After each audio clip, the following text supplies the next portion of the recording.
Hey legends, I'm James Simmons, and today I get a hands-on with the Canon R5. We're going to put it through its paces, set up a few situations which might be typical at a normal wedding, and see how it performs. Dance time, let's go.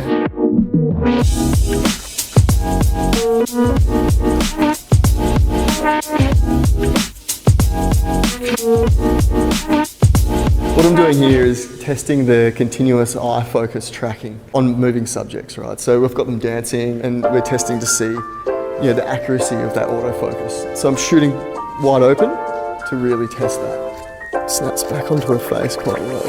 It locks onto his eye nicely. I can't even really tell that it's electronic viewfinder. It looks super true to life and the eye tracking is pretty spot on. So what I'm going to test now is using like a slower shutter speed. So we want to capture a bit of blur motion as well as make sure the scene and James is quite sharp. So it's testing out the image stabilizing in camera. Speed it up to 25th of a second. Pretty damn sharp. And that's at 25th of a second, handheld on the 50mm. Not bad, not bad, not bad. I want to test the low light situation now, I think. That's it, yeah, and just like tilt your heads in, kind of just sink into his nook. So now I'm going to test out the image stabilizer just in a low light situation, which we might get at a wedding, like at a reception, and just see how sharp we can get it wide open and at a 50th of a second. Looking the goods. Now I'm going to push the ISO all the way to 51,200. Let's see what happens. So yeah, a little bit of noise, but that's usable for sure. Yeah, 51,200 ISO, what the hell. So I'm gonna test the autofocus tracking by like moving around with them while they dance and move around. So I'm probably gonna just be looking through the viewfinder in the back of the screen, but pretty much just YOLOing it. Just pointing at them, letting the camera do the work of all the focusing. See how we go.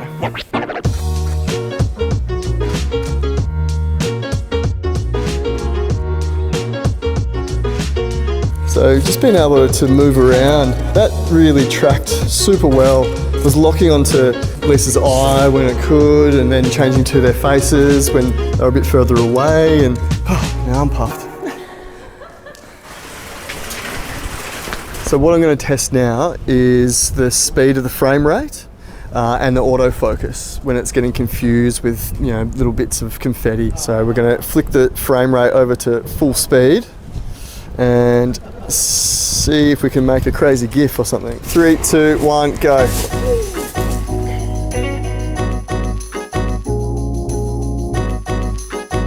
I just took about 100 frames consecutively with no lag. The thing's a beast. Alright, ready? 1, 2, 3, go. Bit of swaying action, just try and push him over a little bit. Faster, faster, faster, faster, faster. Shooting it wide open this lens, which is 2.8.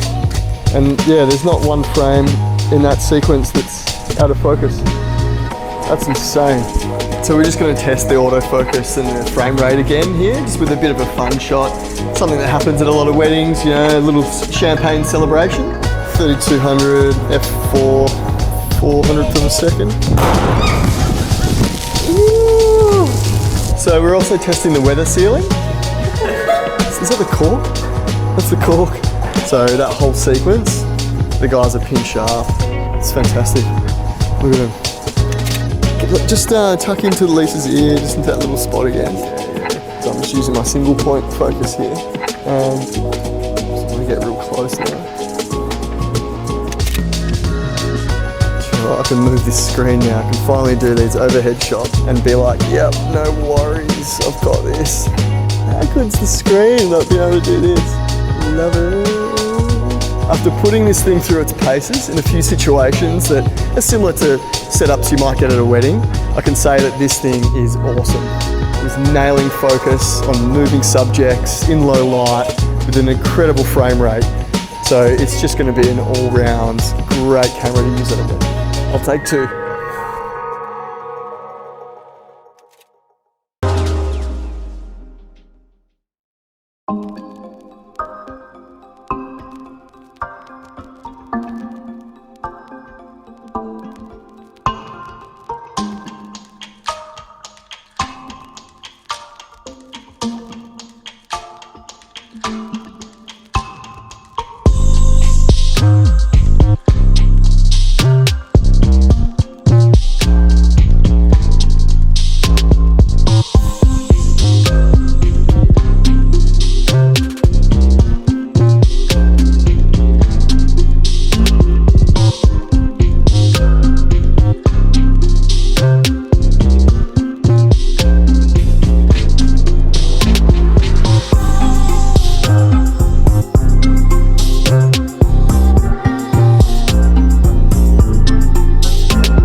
name's David Smith. I'm a DP here in Los Angeles.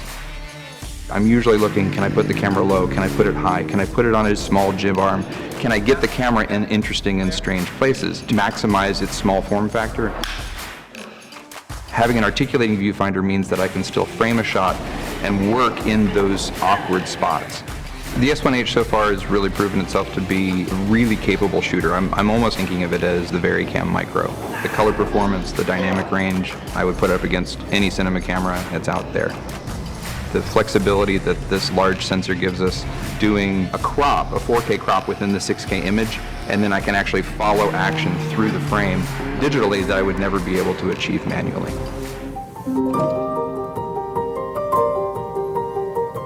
My name's Carissa Dorson. I'm a cinematographer based in Los Angeles. The S1H looks really beautiful, especially with the 6K full frame. The fact that this camera is so small actually has been great because we're doing gimbal work, and the gimbal that we have is pretty heavy on its own. I've filmed with the VariCam, and I also own an EVA1, and from what I can tell, I can't tell the difference. The S1H is great to add to the mix if you're matching with those cameras. My name is Jacob Schwartz. I'm a filmmaker based in Pleasant Grove, Utah. For me, I've always loved full frame imagery, and now I have the ability to do that in a video format that also shoots 4K, 422 10-bit. It's just a game changer for me. We wanted to find places like here where we have a lot of very fine details that we can capture and see how the camera can handle and put up with it. Having a camera that has dual native ISO built in, 640 ISO native and 4000 native, it allows us to, in any circumstance, wherever we're shooting, capture the images we want. It's been an incredible tool for us. I'm Nick Davis. I'm a New York City DP. I love the color science of this camera. You actually have 14.5 stops in 10-bit 422, which is very correctable. It's very gradable. Whatever the engineers did is awesome. It doesn't look like a DSLR. I want it to be super lightweight, so 50% of the shoot we used handheld in-body stabilization. I would never take a 30-pound camera 100 feet up in an oil tanker. One of the features I really like about the S1H, the weather sealing. We shot in the rain. It was literally pouring. It's not special effects. That's all real lightning, real rain. The camera helped me reach places that I couldn't reach before.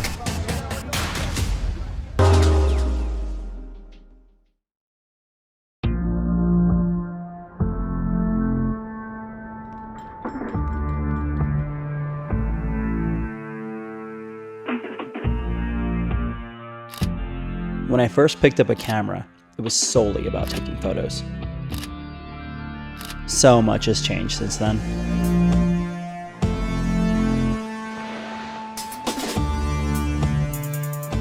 Yet somehow, not much has. I'm still heavily drawn to the road. In hot pursuit of the next adventure with my close friends. It's that loose whatever the day brings type of an agenda, the kind I can't get enough of. All that action is polarized by solitary moments, chasing wildlife, documenting the subtleties and beauties of nature. You got the shot now.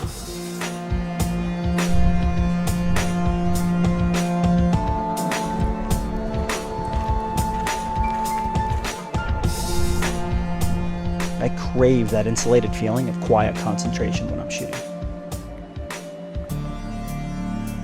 My camera has changed immensely since the day I picked one up. Today it's a tool of true multimedia, a fraction of the size from what it once was, and way more powerful. My workflow has me constantly bouncing between photo and video, tormenting myself with the question, do I snap a photo or film this? I should actually take a picture of that too. Oh, that's sweet. It's a welcoming dilemma, and the truth is, it's helped me to evolve creatively. Weight matters, speed matters, and durability is mandatory when you're working in harsh and uncomfortable conditions. Oh yeah, this looks really great.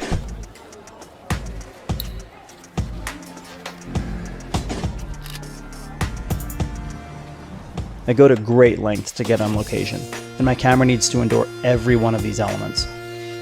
That's where the Z6 steps in. The last thing I can afford to do is miss a moment. I have a soft spot for nostalgia.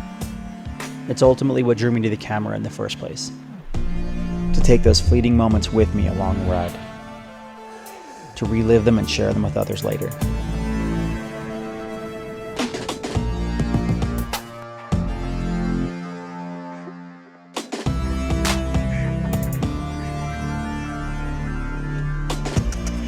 It's my greatest driving force.